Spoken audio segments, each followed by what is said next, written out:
March 31st, 2026. You got to say the date. What up, everybody? Of news TikToks, because you never What's know. up, SML? How's it going? Like, that doesn't sound right. Okay, so today we are leading with. I just did a TikTok. Just TikToking over here. Captions. Yeah, I should probably put some captions on this. Then you have to check the captions. You got to do all that stuff. Anyway, I think what I'm going to do for posterity is not to overthink what goes into these TikToks, because again, social media, like, that's not the main job. My main job is to put together an hour of news for our audience that's watching on televisions, and then our audience that's watching here, right? But yes, TikTok and Instagram and all of the social medias are part of the equation. So I'm trying to figure out something to do consistently every day. And I think what I'm going to do is I'm just going to for posterity, say what the lead is. So today, the lead is Iran, again. Specifically, the flying of these B-52 Stratofortresses over Iran. Does that show uncontested air superiority? Yes, possibly. But does it also show that either things are ramping up, or possibly, is this the beginning of the end? Now, we are going to be getting into all of that today with all of our experts. So that is coming up in here. What is all this stuff? Iran. What? Did you know that all of a sudden in here they're putting like emojis? Air superiority, yeah. But I don't want the emojis in here. This is weird. Yes, president of the. Why B-52? Why does it have a bird over the B-52? I think I'm gonna have to take these things off. Edit captions. Style. Just. Okay. Yeah, there you go. All right, I'm posting it. What should I put on the caption? Leading with Iran. 3/31/26. There you go. All right. Not thinking about it. Is that a real news place he's in? Willow loves K-pop. What's up, Willow? How's it going? SML? Yeah, it is, right? Good evening. Fisher King's got all the emojis. Lisa, where are you? That's a great question. Where's Lisa? And the United States of any kind, that only that there's been these messages. Right there, but she's not today. Lisa, let's get out to NBC News senior White House correspondent Garrett Haake. So Garrett, Trump told NBC News that the war is coming to an end, and then he said, quote, the first regime was wiped out, and the second was wiped out, and now we're dealing with people that are much more reasonable. So Willow loves K-pop. Guess what, Willow? I'm a real journalist. I work for NBC News. I'm a mainstream journalist, and I am here on the Universal lot. And what you're seeing right now is a studio here in Los Angeles. This is the Stay Tuned studio at Universal Studios. And this right here, this is what it looks like over on this side. These are our cameras. And then this, we're leading with Iran, so we're going to be talking about Iran first. And, you know, this is what we wish Los Angeles looked like. Maybe it doesn't really look like that right now, but we could dream, right? So, Willow, you're probably asking, well, why aren't you talking about the news? It's because I'm giving my brain a little bit of a break. We have been spending the entire day here, putting together this. This is the rundown inside of this thing called iNews. And we have edited a bunch of video, and we have pulled in feeds from around the world, and we're going to be talking to correspondents all around the world, and they are going to help us understand what happened today, from what happened in Washington to what happened in Iran to what happened in Tokyo when I went out to Japan this weekend to talk to the cast of the Super Mario movie, and one of them walked away with my childhood not childhood, I actually bought it in Tokyo, but my Game Boy, my personal Game Boy. So we've got that coming up. There's all kinds of stuff that we are going to be talking about today. Yes, I'm very excited about the Galaxy, Super Mario Brothers Galaxy movie that's coming out, but more importantly, speaking of galactic news, Artemis 2 launches tomorrow, fingers crossed.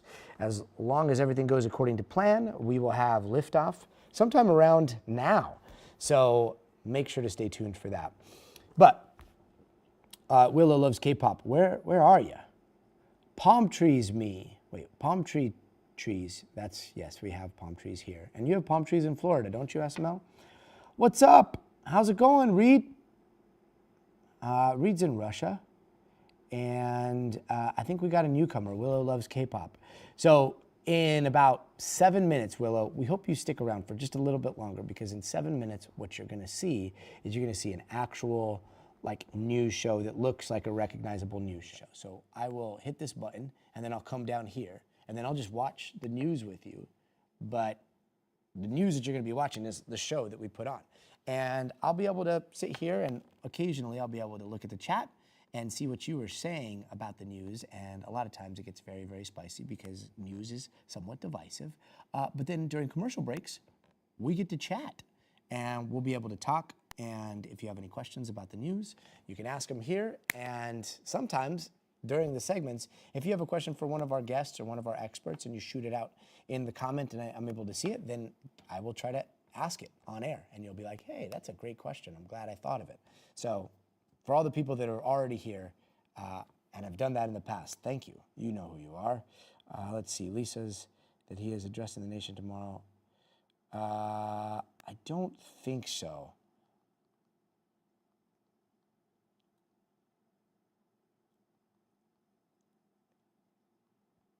Sorry, chatting with Lisa. She is our executive producer. And also Hallie Jackson, who's like my good friend who likes to make fun of us for our love of space. Where's my computer, SML? My computer is right here. Wooster, Ohio? That's awesome. That is awesome. Let's see. All right, Lisa, let's put it in. Just tweeted it out. Okay. Let's definitely add that. Let's see. I know exactly where it goes because we were teeing it up without teeing it up. So this is what we do. We make last-minute adjustments to the scripts as more news comes in. And we just got some news. It looks like the president is going to be addressing the nation from the Oval Office tomorrow. An Oval Office address is a very, very big deal. So what is he going to be talking about? What do you guys think he's going to be talking about? What do you think the president is going to say tomorrow from the Oval Office?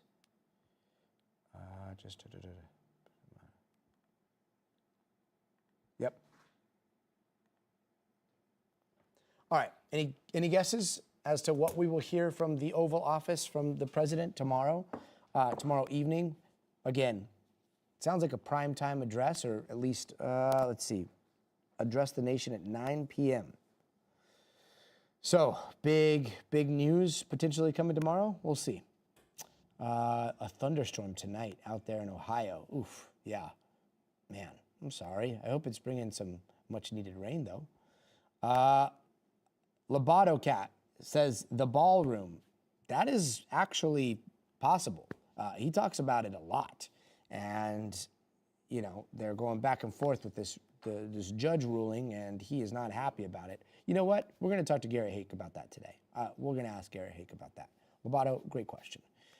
Northport, Florida. I'm glad you got the sunshine, SML. Briar Gates, what inflation? Yeah, maybe he'll be addressing some of that tomorrow. Interesting. If Warrior 83, I got to check some of those. Hold on. You're just speculating, right? Every day, flash flood warnings. Wow. Let's see if we can get the latest hot notes out of Iran and make sure we're not missing anything right now.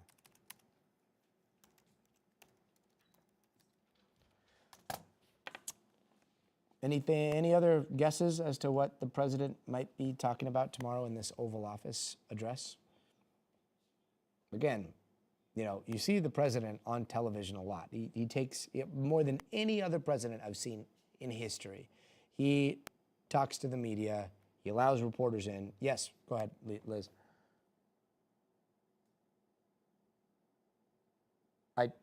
Yep, just saw it, Chris. Yeah, Chris sent it over. All right, thank you so much. Yeah, the president takes a lot of questions from reporters throughout the day. You see him on TV a lot. But an official Oval Office address at primetime hours, that's not something you see every day. So we're going to see. Let's see.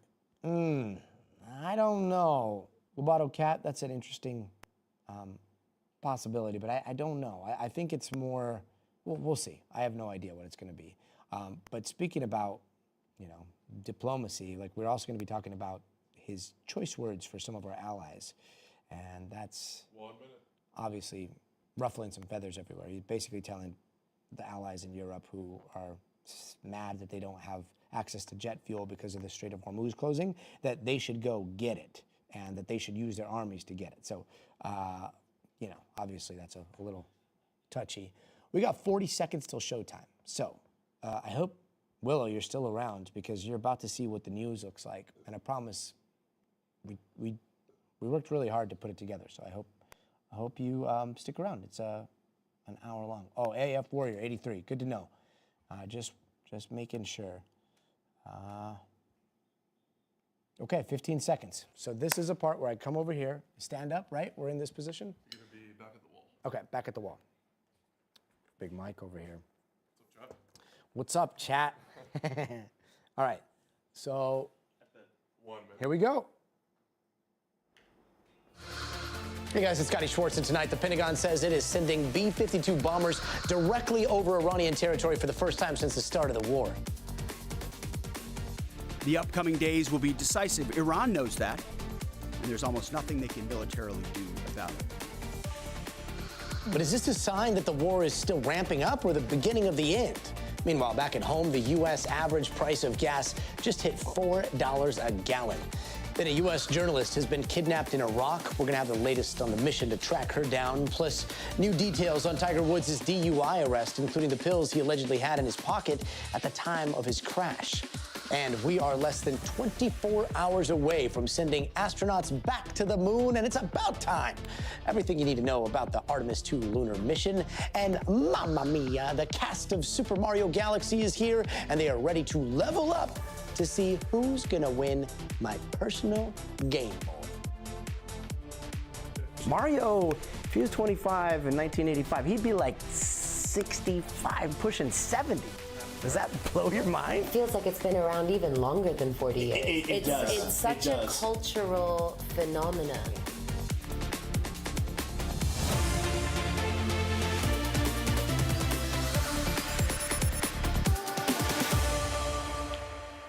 Hey, and tonight, as the national average for gas hits $4 a gallon, the Pentagon is mounting its maximum pressure campaign against Iran, touting more than 11,000 strikes on targets since the war started. Listen to this. American firepower is only increasing. Iran's decreasing. Just last night, we had 200 dynamic strikes alone. Given the increase in air superiority, we've successfully started to conduct the first overland B-52 missions, which allow us, as we've said before, to continue to get on top of the enemy. And tonight, some news about the news. We are hearing that there is a major update about Iran that we are going to hear tomorrow from Trump in a just announced address to the nation at 9 p.m. Right now, we don't know what that's going to be about. But what he has been saying today is the war is all but over, and the United States jets have been flying over Iran in uncontested air superiority. They have no navy. They have no military. They have no nothing. They're losing. They admit they're losing. They're begging to make a deal. Meanwhile, the Strait of Hormuz continues to be a global point of contention. The traffic there, a trickle of what it was before the war, and President Trump berating allies who can't get jet fuel because of what's happening right now in the Strait of Hormuz. Quote, saying, build up some delayed courage, go to the Strait and just take it. The USA won't be there to help you anymore. Get your own oil. Let's get out to NBC News senior White House correspondent Garrett Haake. So, Garrett, Trump told NBC News that the war is coming to an end, and then he said, quote, the first regime was wiped out, then the second was wiped out, and now we're dealing with people that are much more reasonable. So, Garrett, who's he talking to, and what's the status of negotiations right now? I wish I could answer that question for you, Gotti. It's been incredibly frustrating to try to figure this out because the Iranians still insist that there have been no direct communications between them and the United States of any kind, that only that there's been these messages passed back and forth through the Pakistanis as intermediaries. It's possible that those messages are going to the Speaker of Iran's parliament, by a man by the last name of Ghalibaf. He seems to be the most outspoken current leader of the regime. The White House has said they're not communicating with the new Ayatollah. It's not even clear if he is still alive. But I think the bottom line here, what this really indicates to me, the president is pretty eager, I think it was clear in his remarks tonight, to be done with this war sooner rather than later. I don't think he feels like he needs a negotiated settlement. I don't feel like he needs sort of like an official agreement to end the war. His view appears to be he can decide to end it, and if Iran has been weakened enough militarily, they might not even have to agree for it to meaningfully be over. So we'll see where this lands, but for right now, there are no names attached to this mystery Iranian negotiating partner. Interesting. Meanwhile, Trump was not mincing words about our allies and the Strait of Hormuz. What's the latest there? Yeah, look, this seems to be something that's really gotten under the president's skin. The fact that there are not really great military options for the United States to control the strait without a huge expenditure of resources and perhaps American lives. Over the course of the day, he was posting about, maybe our allies should handle this, that we should just leave, and that it'll be up to all these other, navies to figure out how to get their own oil and gas out. He suggested tonight in the Oval Office that this is just not the United States problem and that we could pick up and leave and still declare victory. And then there was Pete Hegseth this morning, who was even more aggressive, essentially taunting the Royal Navy, the British Navy, one of our big allies, about controlling the strait. Listen to what he had to say. I think the president was clear this morning in his truth that there are countries around the world who ought to be prepared to step up on this critical waterway as well. It's not just the United States Navy. Last time I checked, there was supposed to be a big bad Royal Navy that could be prepared to do things like that as well. Not exactly the typical way we're used to talking about one of our closest partners anywhere in the world, but that's how this administration does business, Gotti. And, we'll see how it plays maybe in a couple of weeks when King Charles is here. Yeah, interesting stuff. And, one of the things that's been going viral all day, and it's so weird to see the juxtaposition between the war in Iran and then also these images of this $400 million White House ballroom project, and there's the possibility of a library down the road. What can you tell us there? Yeah, Gotti, you can probably see behind me, perhaps through the trees, the cranes that are there to construct this ballroom. They were still moving today, even after a federal judge said that this construction has to stop. He's given them a 2-week window for them to file an appeal and for this to go on. But basically, you had a federal judge say that the president is a steward of this property. He has no authority to make these kinds of big construction projects here without Congress signing off, which he hasn't done. As you can imagine, the president did not take that ruling lightly. He's posted 2 Truth Social posts on it so far and counting. This is his passion project. I could probably make an argument that he cares more about building this ballroom than almost anything else that he's dealing with on a day-to-day basis around the White House. And the idea that some judge is telling him he can't do it is clearly offensive to him. The administration has already filed a notice of appeal, Gotti. We've not heard the last on this topic. Yeah, no, we sure haven't. NBC's Garrett Haake, thank you so much. And now let's bring in Elise Labott, author of Cosmopolitics on Substack. Elise, great to see you. Now, this could be unrelated, or it could possibly change the course of the war, but this announcement that we are seeing right now of an Oval Office address tomorrow night, what do you make of this? Well, it sounds like by everything that the president is saying, that he, as Garrett said, that he wants to kind of, say we've achieved victory and come home. It kind of reminds me, doesn't it, of the Iraq War when President Bush had that big sign behind him, mission accomplished, and we saw how that played out. If you look at it, the president laid out a few objectives. The Navy, okay, they're really going after the Navy. The U.S. has hit, and Israel has hit close to 12,000 targets by now. Apparently, there are a few thousand more, but they wanted to, ruin the missile program. And really, the president, in between all the mixed messages, has said that nuclear program makes sure that Iran can't have a nuclear weapon. Gadi, if they don't go for that underground enriched uranium, I don't know how you could say that Iran will never have a nuclear weapon. They certainly have degraded the capability, but I don't think with that amount of enriched uranium, you can really claim that you've destroyed Iran's nuclear program. Don't forget, you have some 3,500 Marines on the way. You have the 82nd Airborne. There is suspicion that they will be going into Iran to try and get that enriched uranium. It's pretty clear that the president does not want to deal with the Strait of Hormuz. And I mean, it isn't really what his initial objectives were. So military experts say that's just a kind of sideshow and an unfortunate circumstance of this war. But really going after those missile programs, the Navy, and also the proxies, which supposedly Israel is going to continue to go after. So we're just going to have to see how the next couple of weeks play out and whether these, talks, right now they're not direct negotiations, but whether these indirect negotiations lead to full-fledged negotiations. Yeah, and speaking of those 3,500 Marines and those other soldiers that are now on station or now in the Middle East, big question for so many of their families is what are the plans going forward in the Middle East here? Well, again, it really depends what the president's ultimate objectives are. And we still don't know what those ultimate objectives. They've laid out a bunch of different things, starting about a month and a half ago for protecting the Iranian protesters, to then opening the Strait of Hormuz, going after the nuclear program, and then those, degrading the Navy missiles. We have to see if they are serious about getting that enriched uranium and destroying that nuclear program. I think that most military experts don't really think you can do it from the air. Obviously, the B-52 bombers are there.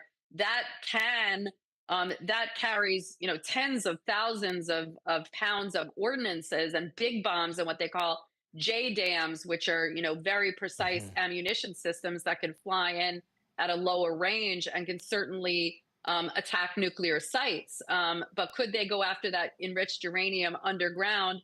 Do they even know where it is? I don't know that they do, but the suspicion is you can't really, what military experts say, get that enriched uranium without going onto the ground. And, look, if the U.S. does have this air superiority, and it does seem that they do, they can kind of create, if you will, like a bubble around U.S. Marines while they do this. But it is very risky, Gadi, as you said, for those servicemen. At least, I hate to ask, but is it as simple as the president could just declare victory, say, hey, we went in there, we beat them up, we took out the Ayatollah, and we have air superiority, so if they try any funny business with the uranium, we're just going to bomb them? I mean, it does seem like we're in this kind of, we think of war as this all-encompassing thing, and yet it does seem like the paradigm has shifted a little bit when it comes to the way that war is waged in this era. Well, you remember last year there was a 12-day war. Was that really a war? It was kind of a military operation. This is a war because the Iranians, they're not fighting, traditional, conventional to conventional warfare entirely. They're dealing asymmetrically, whether it's closing the Strait of Hormuz, going after the allies, hitting civilian targets. This is a war with Iran. Can the president just kind of, say, I'm going home? Yes, he can. But then you have to go back to the original objectives that he laid out and And the key one that numerous presidents have talked about and have not, gone after, President Trump is the first president to even take a stab at this, is to go after Iran's nuclear program. Now, the U.S. has air superiority right now. Presumably, they could get it again. But I think if the president leaves and just says, we've degraded them and we're going home, I think that he will be open up to a lot of questions of what was this really for if we didn't, destroy the nuclear program. Facing questions is what he seems to do every day. Elise Labott, really appreciate your expertise. Thank you so much. Meanwhile, the effects of the war with Iran continue to trickle down, and they're causing Americans to pay a lot more to fill up. U.S. gas prices have jumped past an average of $4 a gallon now for the first time in 4 years. And if you're out here in California and you hear $4, that sounds like dirt cheap, because I saw $6.10 on the way into work, well over $1 more expensive than before the war started. And the White House is saying the prices are going to go back down after the war is over. But right now, we are still in the thick of it. Just this morning, a Kuwait oil tanker was hit by an Iranian drone not too far away from Dubai. Officials say no one was hurt. That tanker is still intact, and that attack comes as traffic around the Strait of Hormuz has come to a standstill. That has rocked global energy markets, with concerns that prices will keep going up. NBC's Liz Kreutz is here in the studio to help break this down. Liz, so if gas prices, oil prices keep shooting up, what does that mean for the economy? Yeah, well, I mean, first of all, it's interesting. Today, Wall Street seemed to shrug it off. The stocks surged. The Dow was up more than 1,100 points. But obviously, like you and I and a lot of people, like that doesn't impact what we can pay in our pocketbook. So at the end of the day, the impact of this is that a lot of things are going to go up in cost. You're talking about airlines, right? It's spring break. People are looking to travel. You're starting to plan your summer travel. Airlines are already just saying we have to raise costs because the cost of the fuel is going up. Some airlines are flat out canceling their flights because they're not making back what it costs to run that flight. And so less flights, higher costs. You're also probably going to see higher grocery prices when you're talking about the diesel is going up even more than gasoline right now. And a lot of the trucks and things that would ship a lot of our food use diesel. So we should expect prices to go up across the board. And what's going on with E15, which is that gas blend, a blend that uses more ethanol than what we're used to? As I understand it, they're kind of loosening up a little bit of the regulations, and they're allowing for more of that ethanol mix. Is there any validity to the concerns that, like, this is going to gum up an engine? Yeah, well, the EPA has approved the sale of this higher ethanol fuel in an attempt to try to lower these gas prices. It's typically something that has not been allowed in the summer because of concerns that it would increase smog. That said, there have been these waivers over the years, and in some cases supported by both Republicans and Democrats as a way to try to lower these gas prices. But people just need to know it can be really harmful to certain types of cars, older cars, boats, all-terrain vehicles. And also there's some people who are opposed to this because they say that this uses more corn, and you use more corn to make the gas, then the cost of corn goes up, and that could mean cost of food goes up. So you're trading basically like lower gas prices then for increased cost of food. Interesting. Liz Kreutz, following the price of gas here in California. I mean, what have you been seeing out here? Well, we were just out there all day, and we saw just a couple blocks from here. It doesn't take long to see 6-something.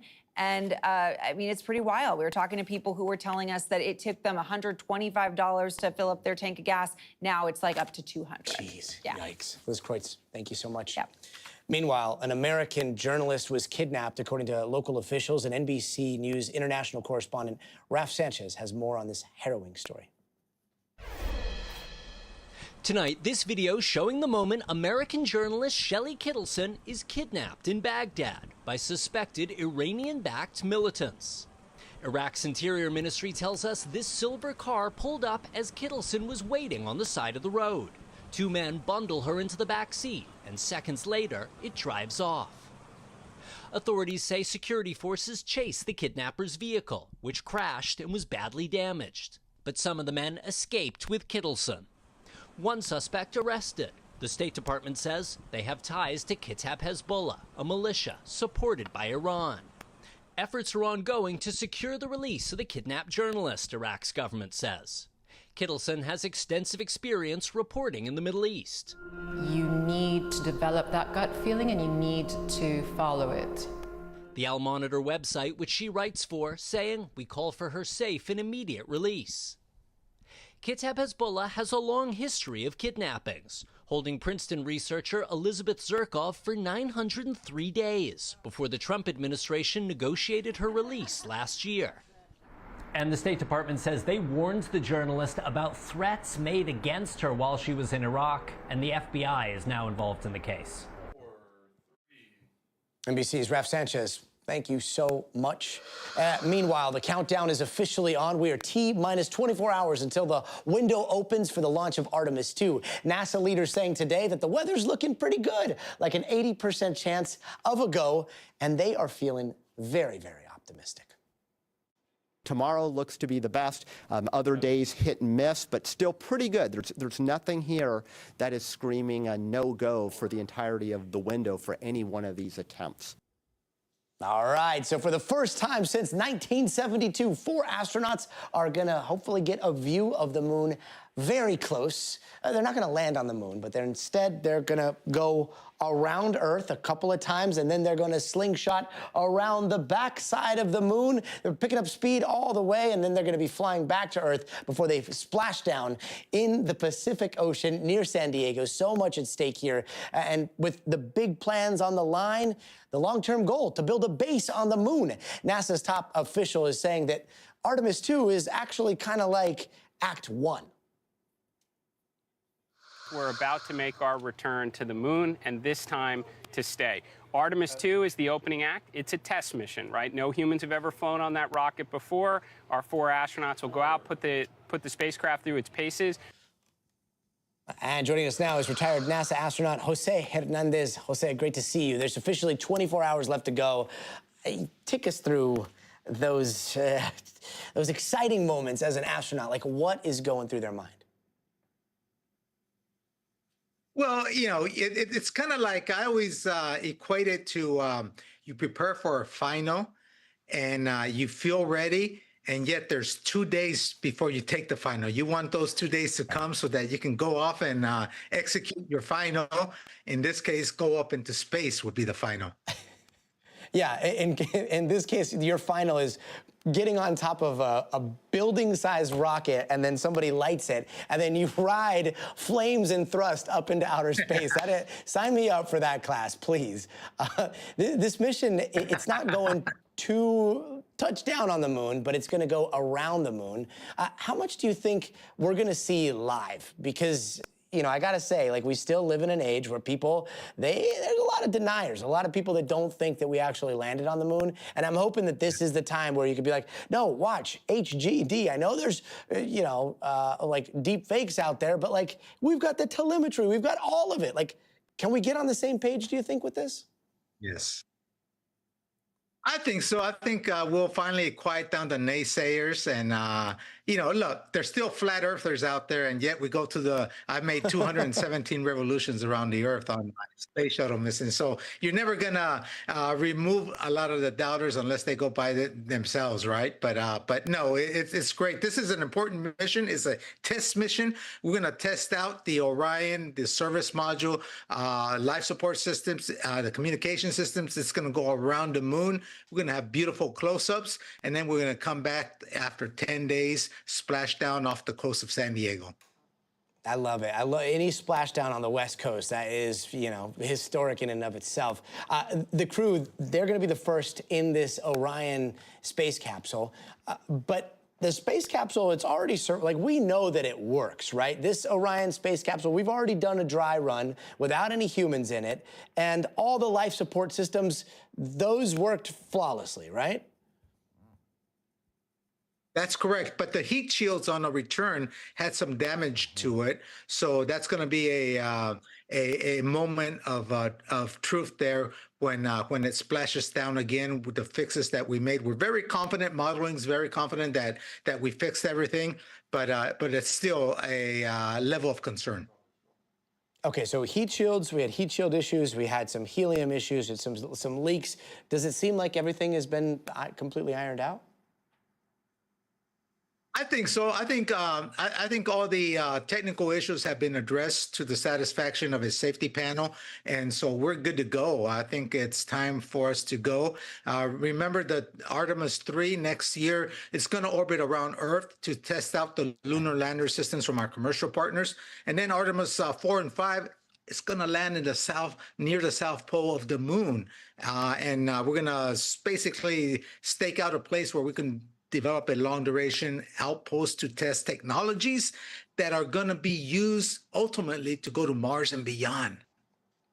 Now, I mean, I would classify you as a spacewalker. How do you feel about the future of moonwalking? Well, I think it's great. I think, you know, we're going to be going to the moon very frequently over the next 10 or so years. And I think even, you know, tourists are going to be able to go down there. It's going to give a true meaning for a couple that gets married for a honeymoon. Honeymoon, or maybe a journalist that needs a ride up there. And I know that you've got your astronaut's license, so fingers crossed that happens in the next 5 or 10 years. Great to see you. Are we going to sign you up? Is what you're saying? You're signing up? Yes. Yes, I'm signed up. I am like the first on your list. 5 stars. Oh, Jose, thank you so much. And we're going to have special live coverage of the Artemis space launch right here on NBC News now, starting at 4 p.m. Eastern. Don't go anywhere. Up next, Tiger Woods is speaking out after his DUI arrest, what we're learning there.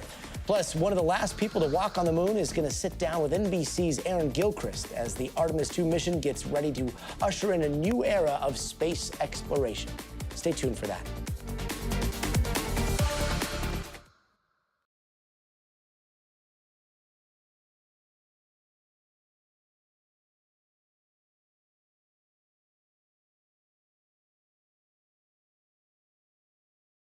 But just in case.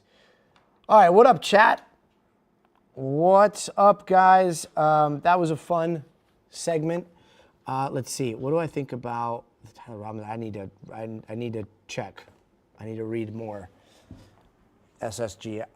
I'm not going to tell you that I know about what you're talking about because I'm not read up today, but I will. Let's see. Wonder if they'll call from a landline again. I don't know.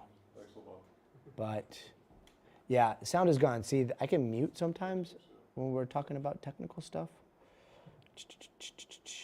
Space tourism? Yeah, right? Maybe 10 years, yeah. Yes, I would like that. Everybody should get an astronaut license. Kat, space tourism, maybe right now, but it should be at some point. I would be a space tourist, don't judge. Oh, what's up, hi. What else? Okay, that's all I can read. Sorry. They haven't called anyone on the moon from a landline. Oh, seek the truth. I see. Yeah, those lunar landlines. That's they're hard to find. Those phone booths on the moon, in particular. 30. Married on the moon would be dope. Could you imagine being the first one?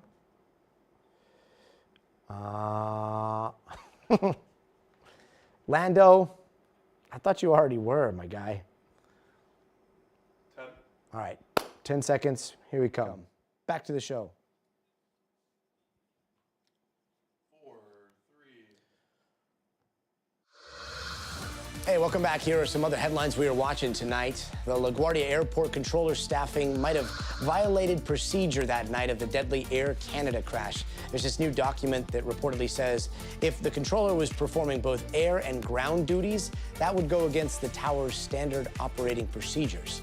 The pilot and the co-pilot were both killed on March 22nd when the plane crashed into a fire truck, and what happened is still under investigation. And the Supreme Court has ruled against Colorado's ban on conversion therapy for LGBTQ youth. Now, the High Court decided that the ban violates the free speech rights of a conservative Christian therapist. The 8-1 decision could also have an impact on other forms of medical treatment, which involves speech. And more than 27 million people are under a severe weather threat tonight, stretching from Illinois all the way to Pennsylvania. Now, we thought there might be a pause in some severe weather after such an unruly winter, but forecasters are warning this could be just the beginning, with more storms expected this spring. And Britain's King Charles and Queen Camilla are set to visit the United States in April.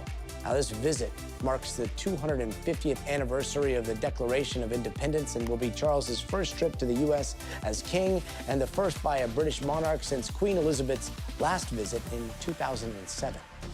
And Defense Secretary Pete Hegseth says he is lifting the suspension of those Army pilots who flew a military helicopter over Kid Rock's house. Now, the musician posted a video of the helicopter gunships hovering over kind of near his backyard, near his back door, and Kid Rock initially said that he thinks the crew is going to be okay because, quote, my buddy is the commander-in-chief. And Tiger Woods is finally speaking out after his DUI arrest last week. In a statement posted to his social medias, Woods says that he will be, quote, stepping away for a period of time to seek treatment and focus on my health. He also says he's committed to taking the time needed to return as a healthier, stronger, and more focused place, both personally and professionally. Now, this comes after the golfer pled not guilty to driving under the influence in a rollover crash last Friday. Police have released an arrest report showing Woods had an opioid painkiller in his pocket after the crash. NBC's Jesse Kirsch has the details. Tiger Woods had 2 hydrocodone pills in his pocket when he was arrested for driving under the influence. According to a newly released affidavit, the opioid is used to treat severe pain. New documents also revealing more details about the star golfer's alleged condition Friday afternoon. His eyes were bloodshot and glassy, his pupils extremely dilated, his movement described as lethargic and slow, and his speech thick-tongued, according to the documents, which also say Woods had the hiccups and was sweating profusely, even while seated in a vehicle with cool air flowing. But the arresting officer also writes Woods was extremely alert and talkative. Woods has pleaded not guilty. The affidavit says Tiger Woods told investigators while he was driving along this road Friday afternoon, he looked down at his phone and changed the radio station. He did not notice the pickup truck slowing down in front of him. The sheriff says Woods rear-ended that truck's trailer. Woods' SUV wound up on its side, but no one was injured. Our DUI investigators came to the scene here, and Mr. Woods did exemplify signs of impairment. Woods agreed to perform field sobriety tests, but struggled at times, according to the affidavit. He was limping and stumbling to the right, telling the deputy he's had 7 back surgeries and over 20 operations on his leg. According to the arresting officer, Woods said he did not consume any alcohol that day, but when asked about consuming prescription medication, he stated, I take a few for high blood pressure and cholesterol, along with ibuprofen and Vicodin. Woods said he took his prescription medication earlier in the morning and said he had not taken any illegal substances. Jesse Kirsch, thank you. And coming up, a look at how recovery efforts are going right now in Hawaii after the island was slammed by the worst flooding it has seen in decades. All right, Claire, 3 minutes. All right. Staying at the desk. Staying at the desk, and how long do we have? 3 minutes. 3 minutes? 3 minutes? Nice. That's a lot of time to chat. All right, what do you guys want to chat about? I consumed a little amount of alcohol, but I'm a listener of this stream. That reminds me of that part in, what's that movie? The new one?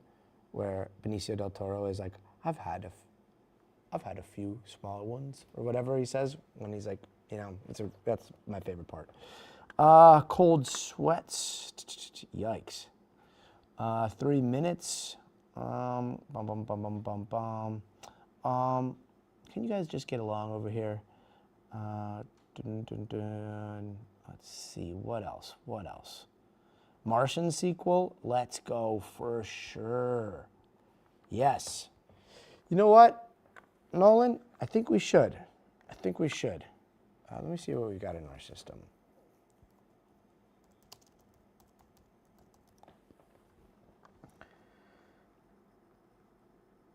I don't see anything today or yesterday, but let me look. You raise a very good point, and I will look into that. So stay tuned because it's coming up. Okay? SSG, we're going to look into it. So much stuff to keep track of these days, but yeah, you're totally right. It's a very important story, and we should definitely follow up. Hallie, Tom, Kristen, nothing. Don't worry, we'll get on it. I promise, for sure. Let's see. Hey, Krabby Leftist is back. Hello. How's it going? No, Monkey Beasts. SML likes Florida. Okay, so coming up, we're going to be talking about the latest in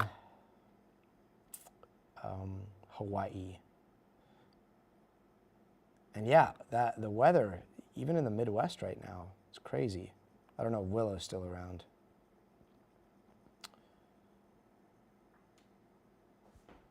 All right. Aina Mamona. Aina Mamona. Okay. 30 seconds. All right. Hawaii flood recovery is coming up right now. Here we go.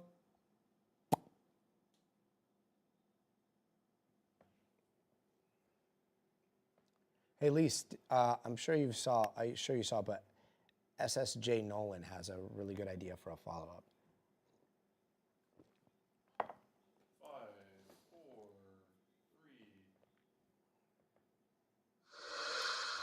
Hey, welcome back. Communities in Hawaii are still struggling to rebuild in the aftermath of those recent floods. It's been more than a week now since back-to-back storms caused the worst flooding the state has seen in 20 years.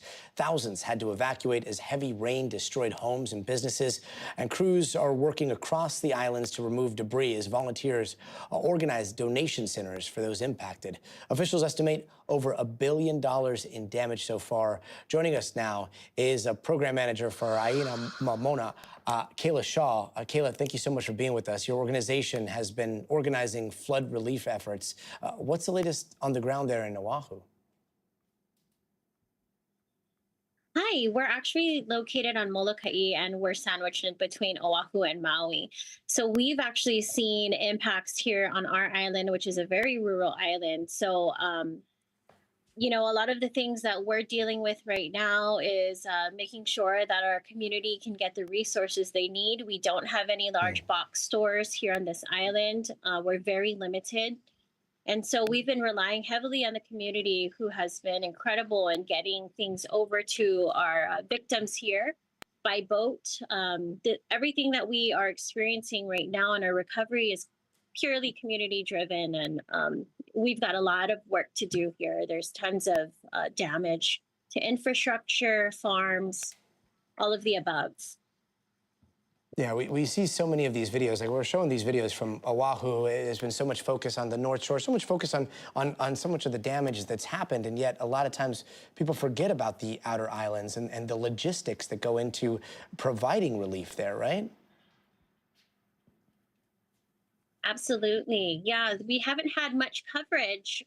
You know, we know that this storm that had come through has not had widespread coverage in the mainstream. So we're super thankful that you guys are covering and making sure that others know what's happening here in Hawaii. We haven't seen this kind of damage in over 20 years, and it wasn't something we were really prepared for. These storms are catastrophic. It creates severe damage. And it's going to take some time to recover from this. Yeah. Is there anything that people here on the mainland can do to help, or federal and state aid, is that flowing in right now? Right now, what we're doing as an organization so far is we've raised over $150,000 for the Hawaii Farmers Union Foundation. And we have another group called the Lahui Foundation, who's another organization here in Hawaii who's been covering, you know, just supporting everything on the ground. So you can visit our website at kaainamomona.org. That's KAAINAMOMONA.org. We do have some links up there where you can support directly to Molokai, our rural island. You can support the Hawaii Farmers Union.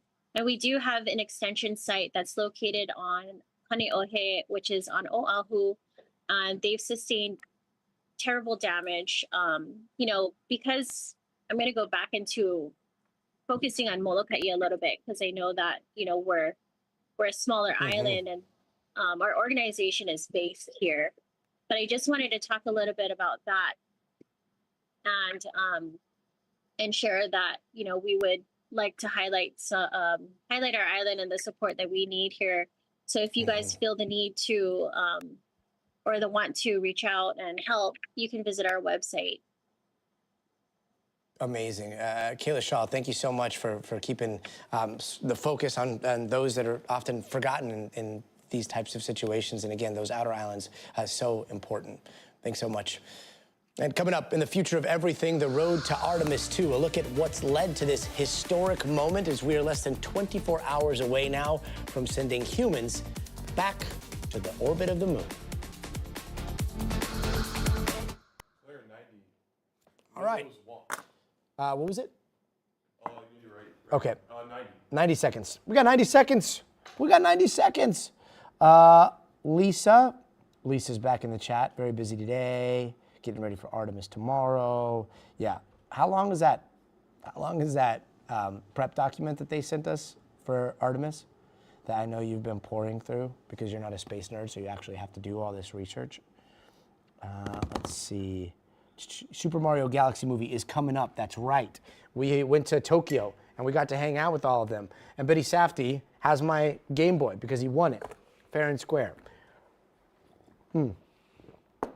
Yeah, I think it's ridiculous. I know her, and I mean, it's not just about, like, if you know Miss Rachel, you know that she is constantly talking about children in every conflict zone across the world. So I think it's pretty wild that people hone in on this or hone in on that, because trust me, it's all she thinks about. Kids everywhere. All right, ready? 15 seconds. Forgot to hit this. 10, 4, 3. Hey, welcome back. Now, tonight in the future of everything, let's get back to Artemis 2, which is shaping up to be a history-making mission in more ways than one. But in order to make history, you gotta know your history, including how we got to this moment. Take a look. NASA's set to make history as it launches astronauts around the moon for the first time in more than 50 years. We will return Americans to the moon before the end of President Trump's term. Artemis 2, the next big stride in a modern-day space race against China to the moon and beyond. The difference between success and failure will be measured in months, not years. Phase 2 of the Artemis program won't see Americans land on the lunar surface. Instead, the 10-day mission will prove the space worthiness of NASA's Orion capsule and SLS rocket. The primary mission, it's to ensure that you could get to the moon, go around it, come back safely, no issues. The goal over time, building a sustained base on the moon. The Kennedy Space Center says it's all to pave the way for long-term exploration and science on the lunar surface. But NASA also has its sights on a bigger target, our planetary next-door neighbor. It's a stepping stone to Mars, where we might have the most likelihood of finding evidence of past life. This is humanity's next step to getting us off the planet and maybe into that final frontier. The Artemis 2 launch is not just one small step for man. The Artemis 2 mission has a female astronaut on board that will go farther than any woman has ever gone before. A historic achievement in a storied history of NASA's moon missions. America's first voyage to the moon kicked off in the 1960s. We choose to go to the moon in this decade and do the other things, not because they are easy, but because they are hard. The space race defined scientific competition between the world's two superpowers against the backdrop of the Cold War. The U.S. claiming victory when Apollo 11 landed the first humans on the moon in 1969. That's one small step for man, one giant leap for mankind. Along with a generation of kids, former NASA astronaut Mike Massimino says that moment changed his life. I remember Apollo 11 really well. I was 6 years old. It really touched me down in my heart and my soul and made me want to be like Neil Armstrong. But just 3 years later, American astronauts would visit the moon for the last time. With the symbolic victory won, NASA's priorities shifted to projects like Skylab, the first space station.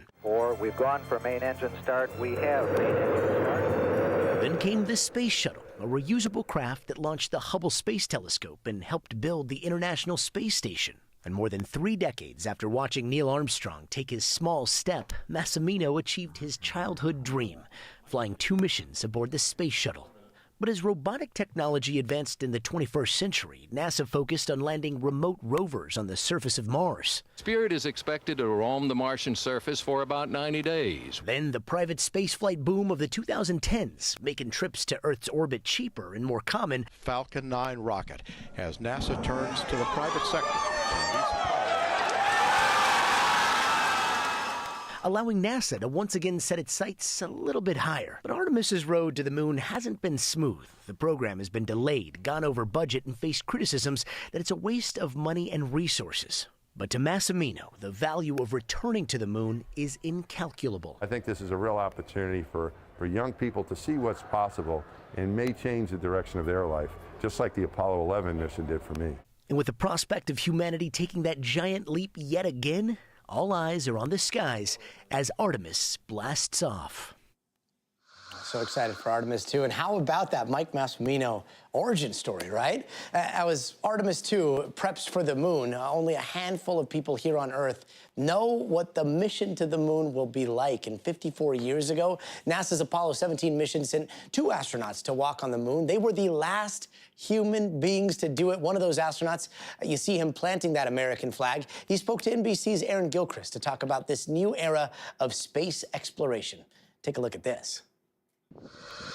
When Artemis 2 blasts off for the moon, the 4 astronauts on board will join a group of the most elite human beings. We have a liftoff.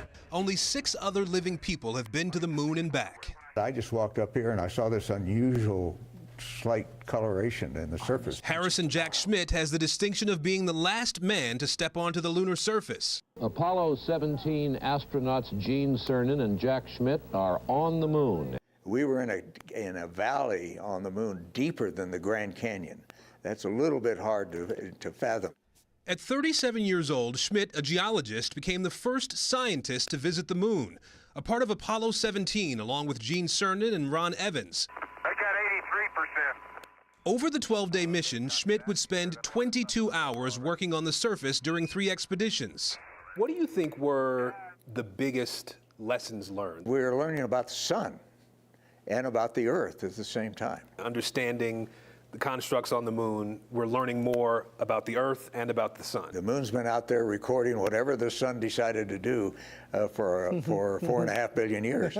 And we're just now beginning to understand, how do we decipher that? Now, 54 years after his great adventure into deep space, Schmitt is cheering on the new class of explorers, in Commander Reed Weissman, pilot Victor Glover, and specialists Christina Cook and Jeremy Hansen. The crew is going to be busy making sure that everything is properly configured for that flyby. Be ready for anything unexpected, but have a great time.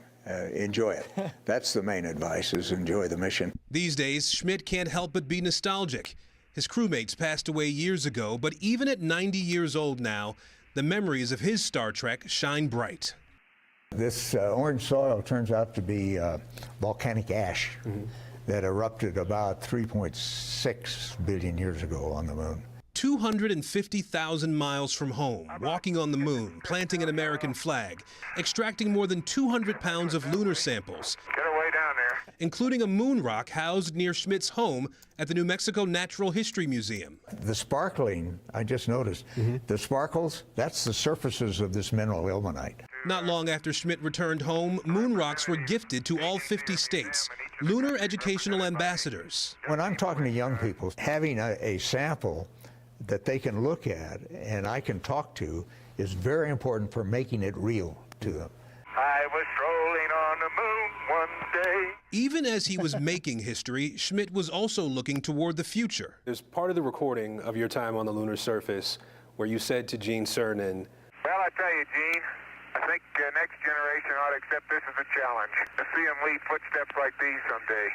let's see him leave footsteps like these someday. What did you mean by that? Well, I meant think big. You think Mars is attainable? Mars is attainable, and I think we will keep going. Schmidt talks about exploration with a glimmer in his eye.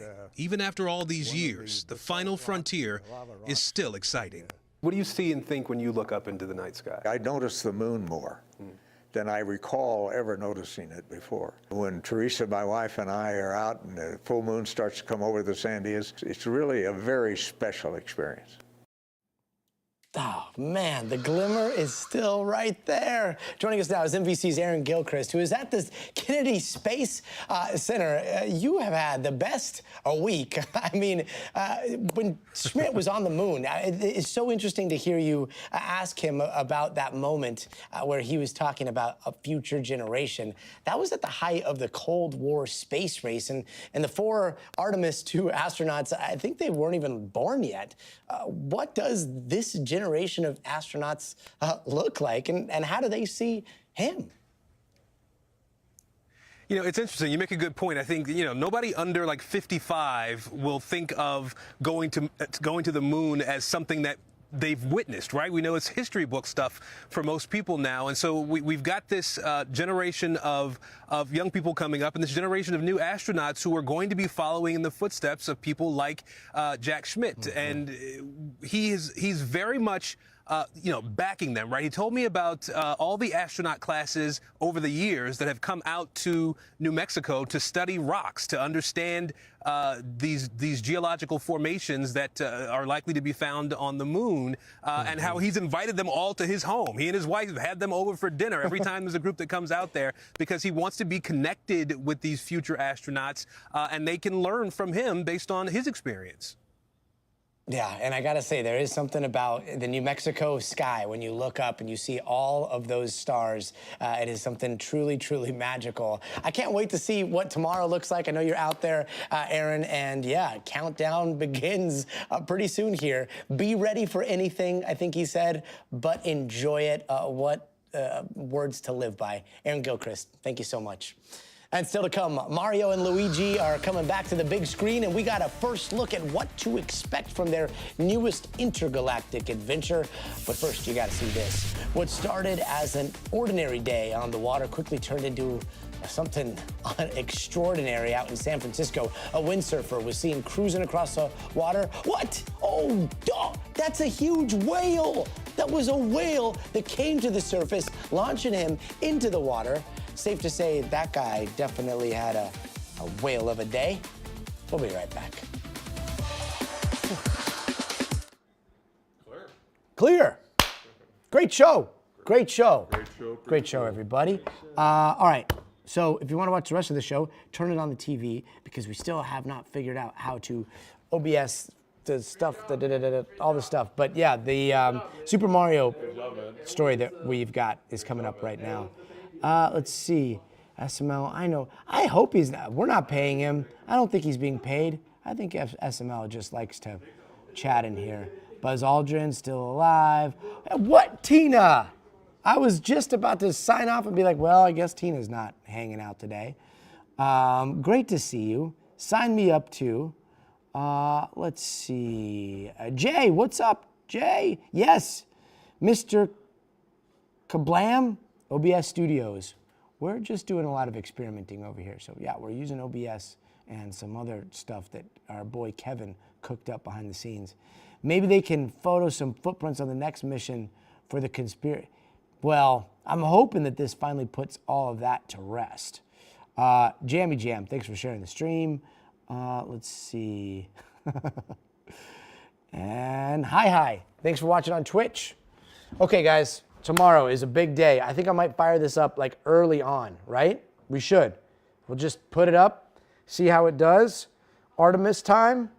And yeah, great show, everybody. See you tomorrow.